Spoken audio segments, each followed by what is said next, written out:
திண்டுக்கல் மாவட்டம் பழனி முருகன் கோவிலுக்கு மத்திய இணை அமைச்சர் எல் முருகன் சாமி தரிசனம் செய்ய இன்று வருகை தந்தார்.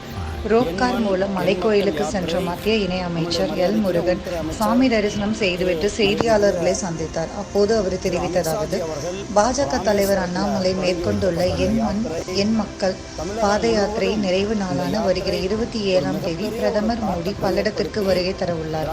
அங்கு நடைபெற உள்ள பொதுக்கூட்டத்தில் பங்கேற்று உரையாற்ற உள்ளார். இந்த மாநாடு வரும் நாடாளுமன்ற தேர்தலில் 40 தொகுதிகளிலும் பாஜக வெல்வதற்கான உத்தரவாதம் என்றும், மத்திய அரசின் பல்வேறு நலத்திட்டங்களால் பயனடைந்த தமிழக மக்கள் பிரதமர் நரேந்திர மோடியை 3வது முறையாக பிரதமராக தேர்ந்தெடுக்க முடிவு செய்துவிட்டார்கள் என்றும், வரும் தேர்தலில் 400க்கும் அதிகமான தொகுதியில் பாஜக வெற்றி பெறும் என்றும் தெரிவித்தார்.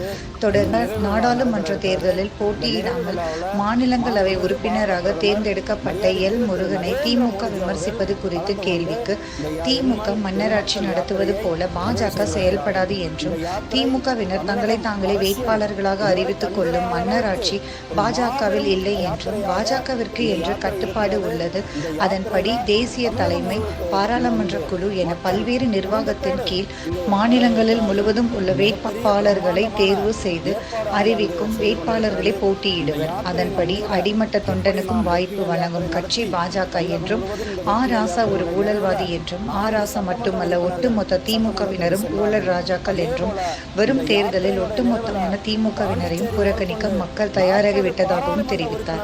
திண்டுக்கல் நாடாளுமன்ற தொகுதியில் பாஜக சார்பில் போட்டியிடும் வேட்பாளராக பழனி பகுதியை சேர்ந்த நபருக்கு வழங்கப்படுமா என்ற கேள்விக்கு, பாஜகவின் உச்சபட்ச அதிகாரம் மிக்க பாராளுமன்ற குழு பரிந்துரைக்கும் நபர் நாடாளுமன்ற வேட்பாளராக போட்டியிடுவார் என்றும் தெரிவித்தார்.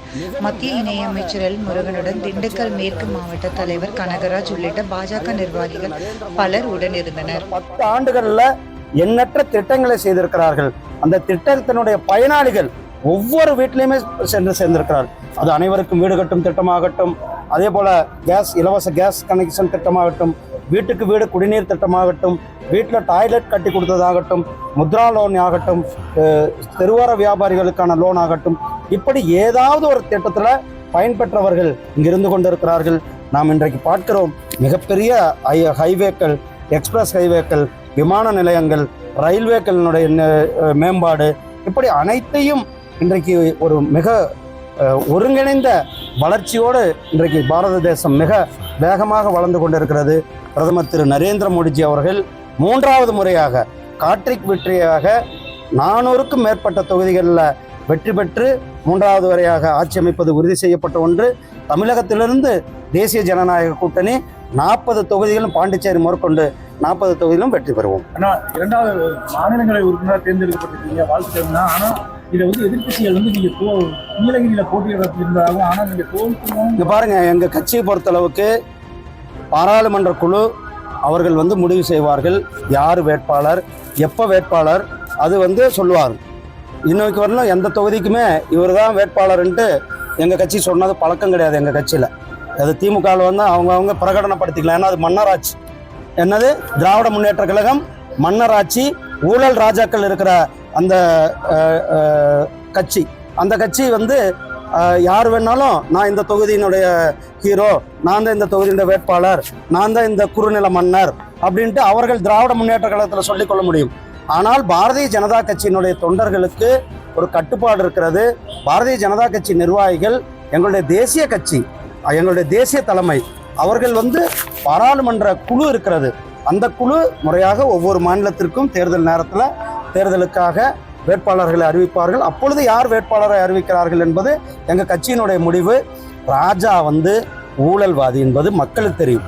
மக்கள் ராஜாவை புறக்கணிக்க ரெடியாக கொண்டிருக்கிறார்கள். ராஜா மட்டுமல்ல, ஒட்டுமொத்த திமுகவையும் இன்றைக்கு புறக்கணிக்க மக்கள் தயாராகி கொண்டிருக்கிறார்கள். மக்கள் ஒரு மிகப்பெரிய வெறுப்பை இன்றைக்கு திராவிட முன்னேற்ற கழகத்தில் மேலே வைத்திருக்கிறார்கள். ஏன்னா விலைவாசி உயர்வு, அதே போல் அவர்கள் தேர்தல் அறிக்கையில் சொன்ன எந்ததையும் நிறைவேற்றவில்லை. டாஸ்மாக் கடைகளை மூடுவோம்னு சொன்னாங்க, ஆனால் ஊருக்கு டாஸ்மாக் கடைகளை திறந்து வச்சிருக்கிறாங்க.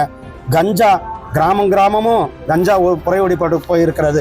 அதே போல் அவர்கள் சொன்னதை விட இன்றைக்கு என்ன சொன்னார்களோ அதை மறந்துவிட்டு கல்வி கடன் சொன்னார்கள். இன்றைக்கு கல்வி கடனை பற்றி வாயே திறக்கல.